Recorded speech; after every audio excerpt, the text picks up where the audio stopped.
Bem-vindo ao nosso encontro para continuarmos a nossa reflexão sobre a missão da Igreja no documento de Aparecida. E nós seguimos sempre esse texto base, Testemunhos de Aparecida. Nós estamos olhando as características da pastoral missionária. Nós já vimos a primeira característica, movimento centrífugo sem fronteiras em favor da vida. Depois a segunda, atenção às culturas. E a terceira, modelo paradigmático.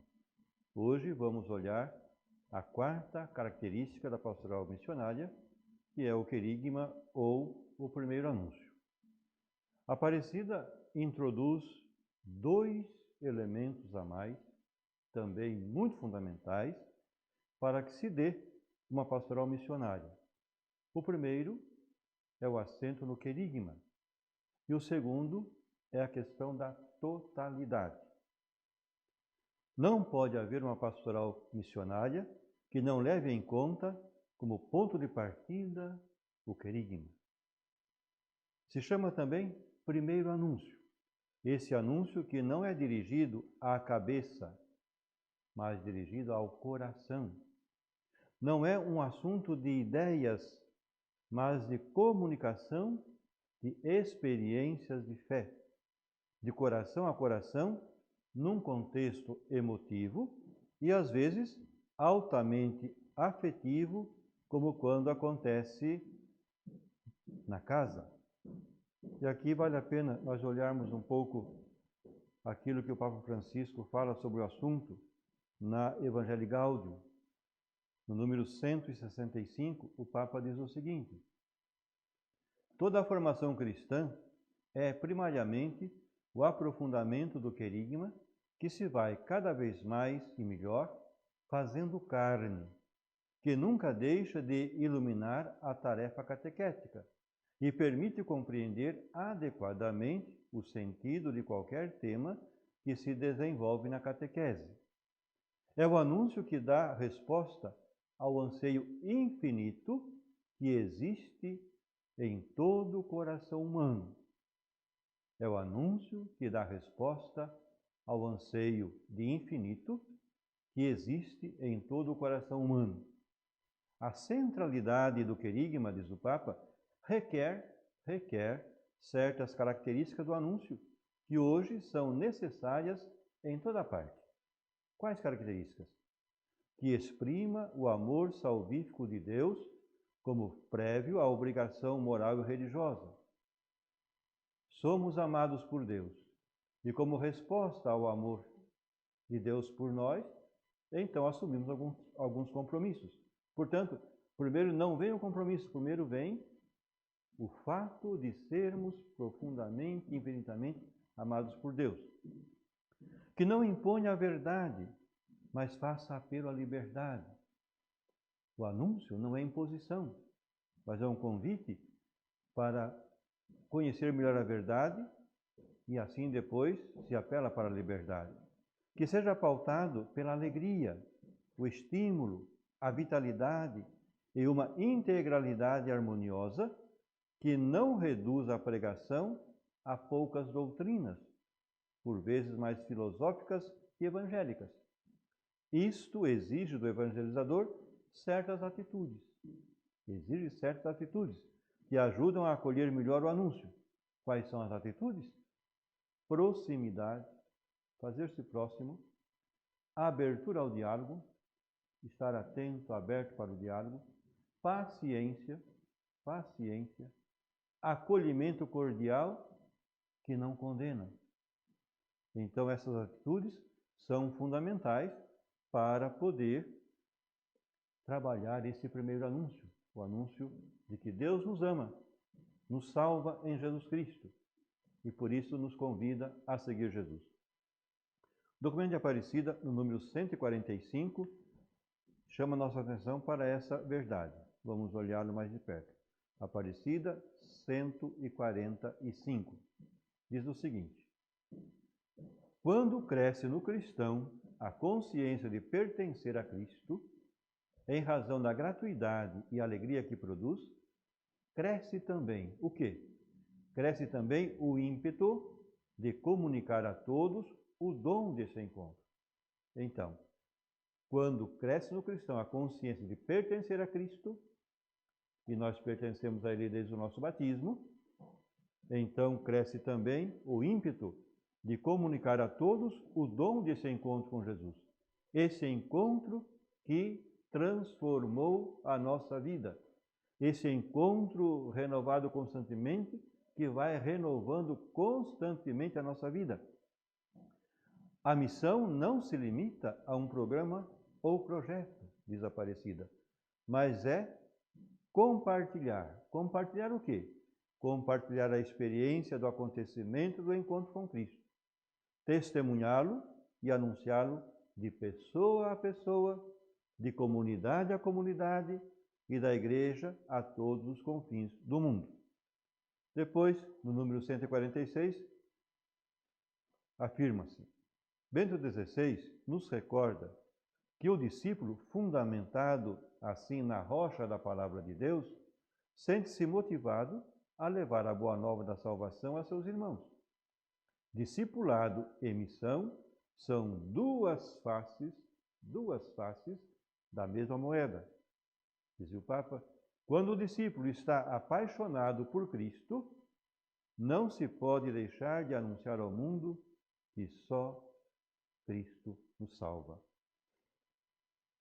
A experiência de fé que se anuncia, ou seja, o conteúdo do querigma, nos ofereceu o Evangelho e as cartas de Paulo, quando ele recorda o que recebeu e se pode sintetizar nesse testemunho gozoso de Jesus Cristo, como sinal do amor do Pai, Salvador, Senhor e Santificador, por meio do Espírito Santo. Espírito Santo que foi enviado como mestre interior, para que no destinatário surja a vida de fé e a vida em comunidade. O documento é Aparecida, então, no número 348, vai nos dizer o seguinte: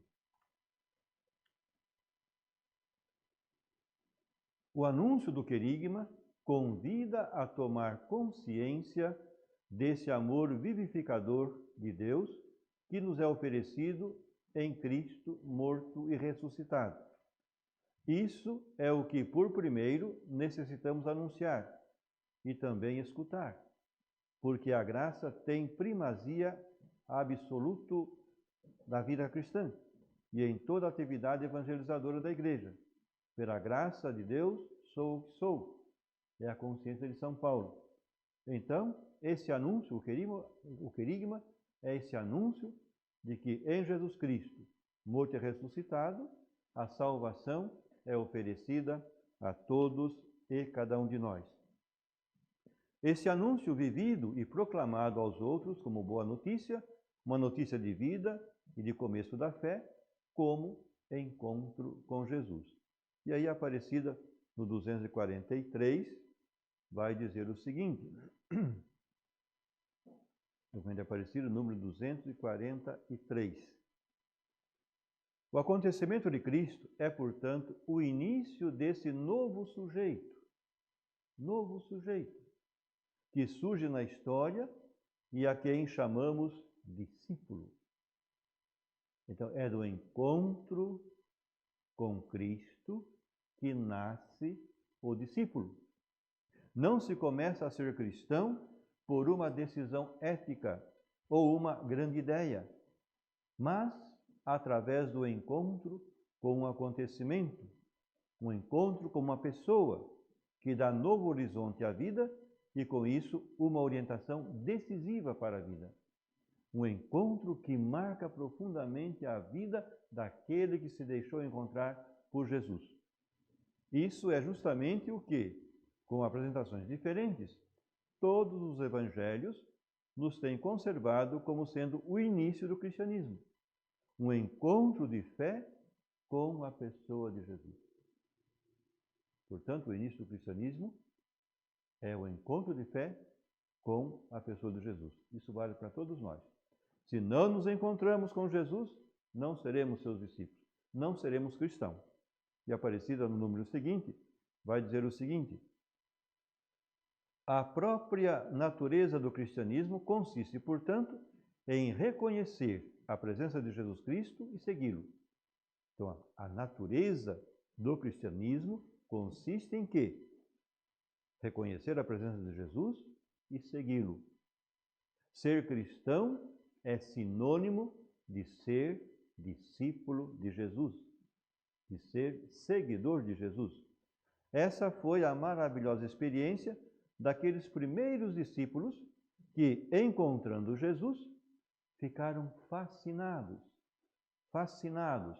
e cheios de assombro frente à excepcionalidade de quem lhes falava, diante da maneira como os tratava, coincidindo com a fome e sede de vida que havia no coração de cada um deles. Ficaram fascinados por Jesus.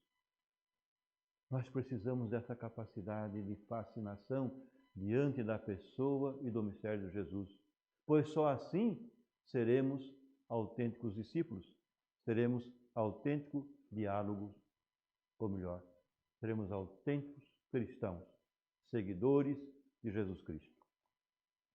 Depois, a quinta característica da pastoral missionária trata do diálogo e anúncio. Quando se trata de testemunhar e oferecer o querigma aos que vivem outra experiência religiosa, este anúncio pode e quase sempre deve estar preparado pelos passos já anotados do contato humano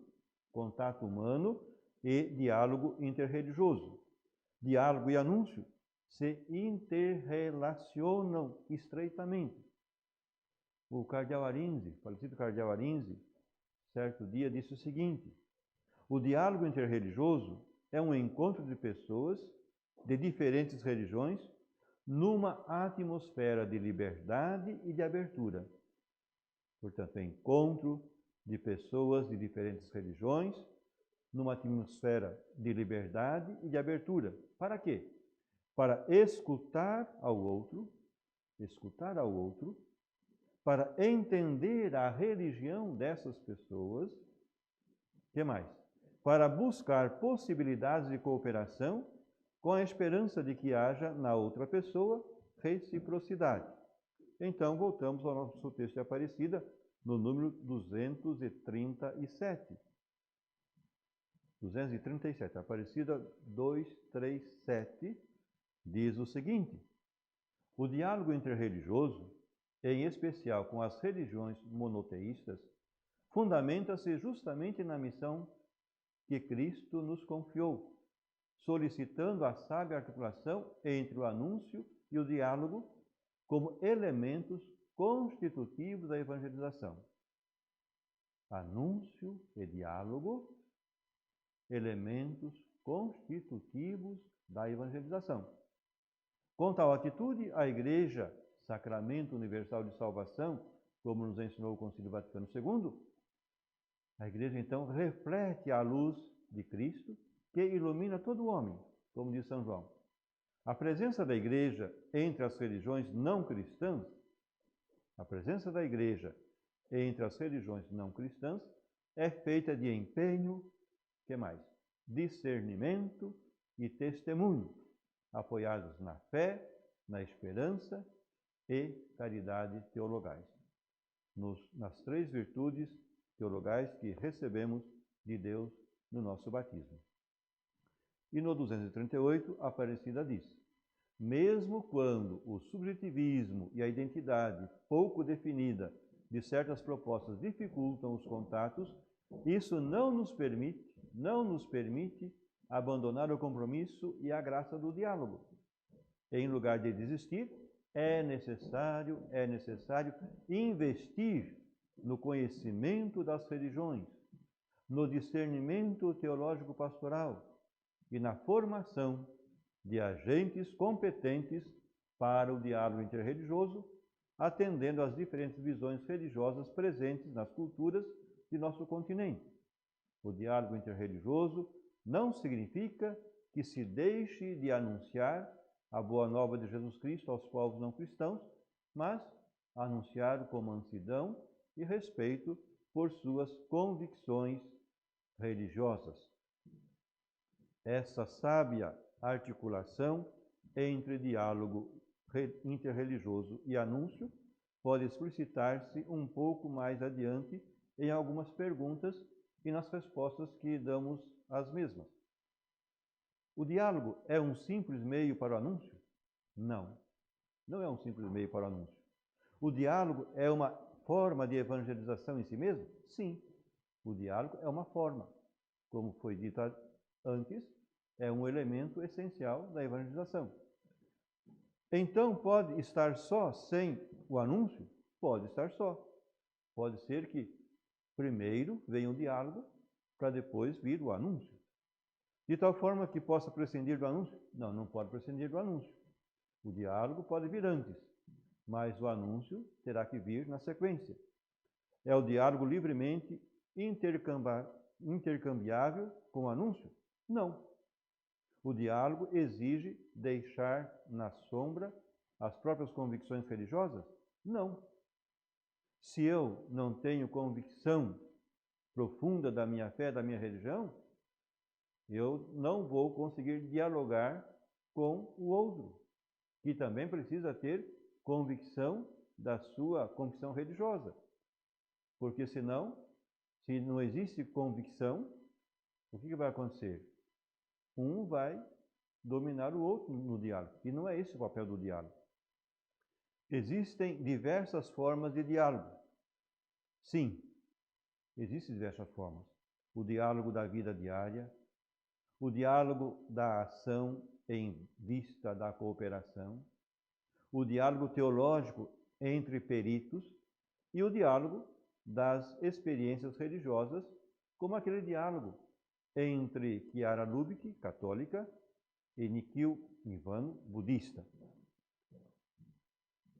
E assim chegamos à sexta característica da pastoral missionária, ou seja, a totalidade. A totalidade é um aspecto muito prático, acentuado por Aparecida, para que o Evangelho chegue a todos.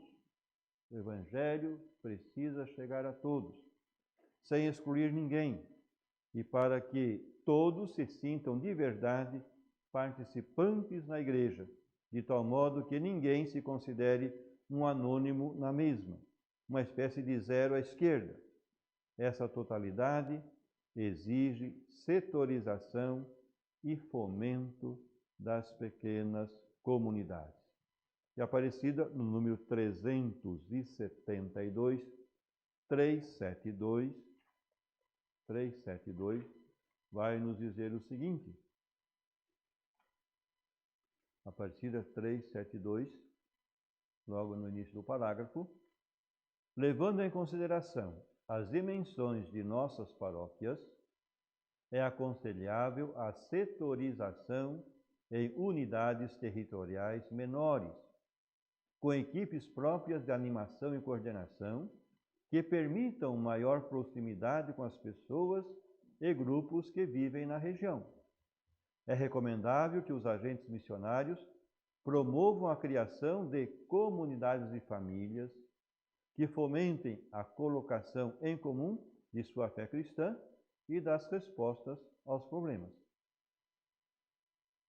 A nossa Conferência Episcopal, a CNBB, atento a essa grande orientação de Aparecida, numa das suas assembleias, tratou justamente da paróquia, comunidade de comunidades. A paróquia como uma rede de comunidades. Vem bem de encontro com o que a Aparecida nos apresenta. Para chegar a todos, para que o Evangelho atinja todas as pessoas, é preciso setorizar. Seria ideal que em cada rua, ou então em cada prédio, cada edifício, existisse ou exista uma comunidade de fiéis. Um lugar em que as pessoas se encontrem semanalmente para escutar a palavra de Deus, para partilhar a vida, para partilhar a fé, para refletir sobre os problemas que enfrentam em comum Assim, a igreja vai acontecendo nas casas, nos edifícios.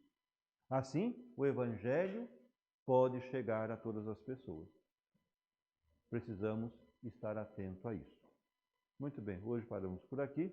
Depois continuaremos no nosso próximo encontro a ver as outras características da pastoral missionária. Até lá!